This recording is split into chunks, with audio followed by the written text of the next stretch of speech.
Magandang umaga kaibigan, ito ang Pastor Lino at minsan pa tayong nandito upang magpaalala mula sa kanyang salita at ito'y matatagpuan natin sa aklat ng Isaiah chapter 40 verse 31, yung last verse ng Isaiah 14. Sabi sa Tagalog, ngunit silang nangaghihintay sa Panginoon ay mga babagong lakas. Sila'y pailan lang na may mapakpak na parang mga agila. Sila'y magsisitakbo at hindi mga papagod. Sila'y magsisilakad at hindi mga panghihina. Sabi sa NASB, yet those who wait for the Lord will gain new strength.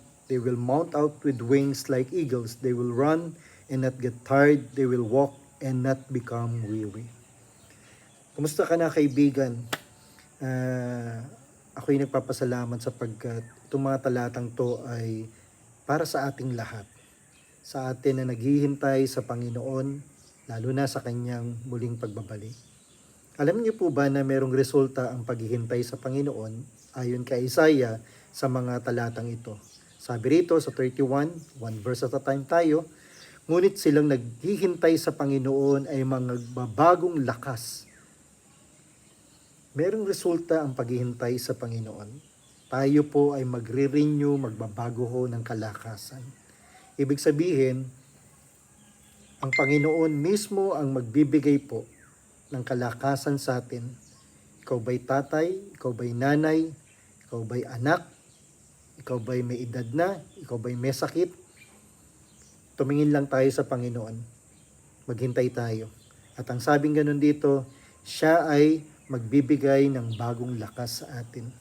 Ano pa ang resulta nito? Sila'y paiilan lang na may mapakpak na parang mga agila. Katulad ng agila na isang ibon na napakalakas.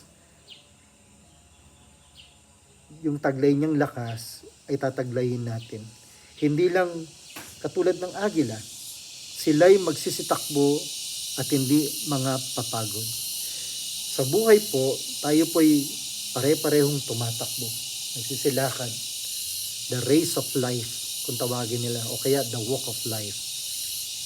May mga iniinda tayo, minsan natitisod tayo, minsan may nakakasalubong tayo, minsan may mga sitwasyon na alanganin na tila hindi natin kayang harapin.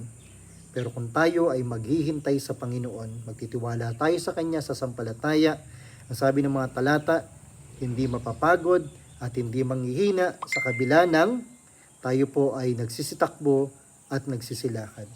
Kaya kaibigan, patuloy kitang inaanyayahan na sumampalataya sa Panginoon at maghintay at tataglayin natin ang lakas katulad ng isang agila na magdudulot sa atin ng kalakasan, tatakbo tayo sa buhay, may kalakasan, lalakad tayo sa buhay, kahit anong kakaharapin natin sapagkat ang lakas ng Panginoon, taglay natin.